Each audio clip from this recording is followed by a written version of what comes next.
निकाय चुनाव के परिणाम आने के बाद अब समाजवादी पार्टी खेमे के अंदर ही उथल पुथल का नजारा देखने को मिल रहा है। सपा के एक विधायक ने अपनी पार्टी के टिकट बंटवारे पर ही कहीं ना कहीं सवाल खड़े कर दिए हैं। हमारे साथ में इस समय भाजपा विधायक पूर्व मंत्री सिद्धार्थनाथ सिंह जी हैं।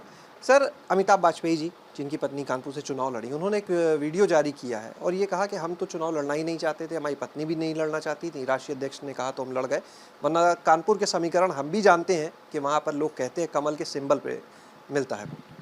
नहीं, देखिए, वो तो बात सही है कि कानपुर हो या कहीं भी उत्तर प्रदेश का कोना हो, वहाँ कमल ही चलता है, तो वहाँ तक की तो बात सही है। मगर वो लड़ना चाहते थी, नहीं लड़ना चाहती थी, राष्ट्रीय अध्यक्ष ने कहा इसलिए मैं लड़ गई। विषय ये है कि अखिलेश जी आत्मचिंतन कब करेंगे? वो तो आत्मचिंतन करते नहीं हैं, और उनका आत्मचिंतन यहाँ तक कि या तो ईवीएम खराब है या सीडीओ ने बदमाशी करी है, इसके अलावा तो उनको कुछ कहना आता नहीं है। तो अखिलेश जी, पहले तो आत्मचिंतन करो। आपने टिकट डिस्ट्रीब्यूशन ठीक किया, आपके कार्यकर्ता नीचे क्यों नहीं उतर पाए? फिर आत्मचिंतन करो कि पब्लिक आपके साथ क्यों नहीं है? फिर आत्मचिंतन करो कि आप माफियाओं के साथ क्यों खड़े हुए? आत्मचिंतन आप करो अखिलेश जी कि आपने पूरे के पूरे चुनाव प्रक्रिया में कितनी मेहनत करी। योगी आदित्यनाथ जी ने 75 के 75 जगह जाके जनसभाएं करी, लेकिन आपने तो कुछ भी नहीं किया।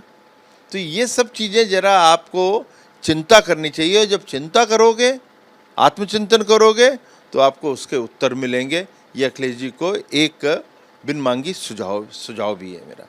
अमिताभ वाजपेयी जी ने एक बात और कही, उन्होंने कहा कि जो 110 वार्ड थे वहां पर उनके पार्षद मजबूती से चुनाव नहीं लड़ पाए जो प्रत्याशी थे, और एक वजह कही उन्होंने कि कहीं ना कहीं टिकट एंड में दिया गया, ऐसे लोग को भी दिया गया जो बदलना चाहिए था लेकिन अंत समय था बदल नहीं पाए, और जो बागी हो गए उन्होंने दूसरे दलों में जाके चुनाव लड़ा और अपने ही वोट भी काट दिए। यानी वो खुद टिकट बंटवारे में सवाल उठा रहे अपनी पार्टी। अरे, जब टिकट बंटवारे में जब पैसा चलेगा, जो सुनने में आ रहा है कि अखिलेश जी की पार्टी के अंदर पैसे चल रहे थे, नोट चल रहे थे, तो टिकट बंटवारा कैसे हो सकता है? तो ये जितनी भी चीज़ें हैं, तो इसीलिए भारतीय जनता पार्टी के इतने क्यों जीत के आए? क्योंकि खाली सांसद या जनप्रतिनिधि ही नहीं, वहाँ पे मंडल और वार्ड से भी फीडबैक लिया गया, उनके आधार पर भी टिकट दिए गए हैं। हो सकता है कुछ इधर उधर हो जाए, लेकिन आधार वही था। आपके यहाँ क्या आधार था? जो आपके लोग कह रहे हैं, आपके यहाँ तो आधार ये था कि वहाँ पे जो पैसा दे देगा उसको टिकट मिल रहा था। तो जनता भी समझती है, जनता भी उसी को चुनेगी जिससे उन लोगों को ये पता हो कि हमारे लिए वो कार्य या सेवा करने वाला हो। एक आरोप भी लगा रहे हैं, कह रहे हैं कि कहीं ना कहीं भाजपा ने कांग्रेस को चुनाव लड़ने में मदद की। दूसरा, वंदना वाजपेयी नाम से ही एक महिला को भी उन्होंने मैदान में उतरवा दिया, दोनों ने जो वोट काटे उसका भी सपा को नुकसान हुआ। ऐसा है, ये समाजवादी पार्टी ना, जो हारने के बहाने कम ढूंढा करे। रोना उनकी फितरत में हो गया है, तो रोना और हारने के बहाने कम कर दें, उनको आगे अपना भविष्य अच्छा दिखने लगेगा। बहुत तारीफ कर रहे हैं लेकिन अमिताभ वाजपेयी भाजपा की, मान रहे हैं कि भाजपा के कैंडिडेट बहुत मजबूती से लड़े, कानपुर में उसके कमल के सिंबल पर ही मिलता है। ये जो सॉफ्ट कॉर्नर है, कहीं ऐसा तो नहीं कि एक और भाजपा में एंट्री की तैयारी? मैं इसके बारे में तो कुछ नहीं कह सकता, वो तो खुद ही बताएंगे। लेकिन जो भारतीय जनता पार्टी है वो प्रशंसा योग्य है ही है। जो कमल है वो कीचड़ में रहने वालों को पसंद आता ही है, तो इसमें कुछ चीज़ें स्वाभाविक होती हैं। तो वो, मगर वो क्या चाहते हैं नहीं चाहते, उसका जवाब आप वाजपेयी जी से लीजिए। अच्छा, एक सवाल मुरादाबाद को लेके। मुरादाबाद में 1980 में ईद के दिन जो दंगे हुए थे, कांग्रेस सरकार में एक रिपोर्ट भी तैयार हुई, शासन में 1983 में सौंपी गई, लेकिन तब से वो रिपोर्ट दबी थी कमेटी की। अब वर्तमान सरकार ने पिछली कैबिनेट में उसे अप्रूव भी कर दिया है। देखिए, ये तो 80 में जो हुआ था अभी तक क्यों नहीं किया गया? एक रिपोर्ट को सदन के पटल पे क्यों नहीं रखा गया? ये संवैधानिक हक है। तो प्रश्न यही उठता है कि संवैधानिक हक पे आप लोग क्यों नहीं पटल पे रखा, सार्वजनिक क्यों नहीं करा? और सबको पता है दोषी कौन है। ठीक है, उनकी मृत्यु हो गई है, मगर आपकी जो तुष्टीकरण की राजनीति है कि नाम उस समाज से है तो आप उसको सामने ही नहीं रखोगे, क्योंकि आपको लगता है वो तुष्टि वो गलत हो जाएगा। तो तुष्टिकरण बंद करो, जो न्याय है न्याय की तरह जीने दो, न्याय तो मिलना चाहिए ना। तो फिर कमेटी किस बात की थी?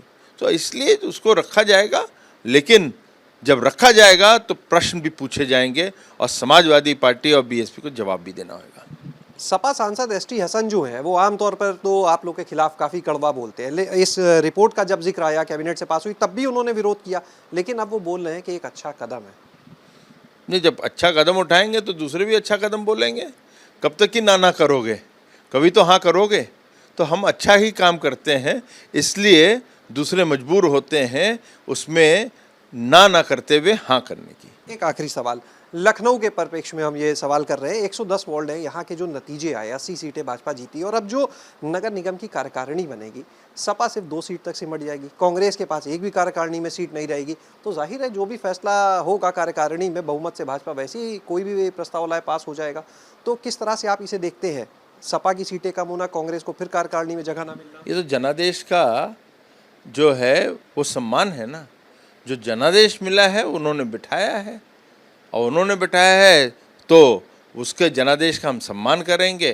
और हमारा जो संकल्प है कि उनकी सेवा करेंगे, यहाँ का लखनऊ का विकास करेंगे, लखनऊ के अंदर जितनी भी समस्याएं और रह गई हैं उसको हम लोग दूर करेंगे। इसी जनादेश से हैं तो हम जनादेश का सम्मान करेंगे और उसके अंदर जो निर्णय है वो जनता के लिए लेंगे।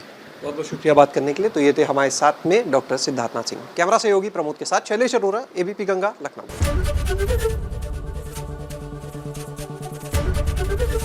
एबीपी गंगा, खबर आपकी, जुबान आपकी।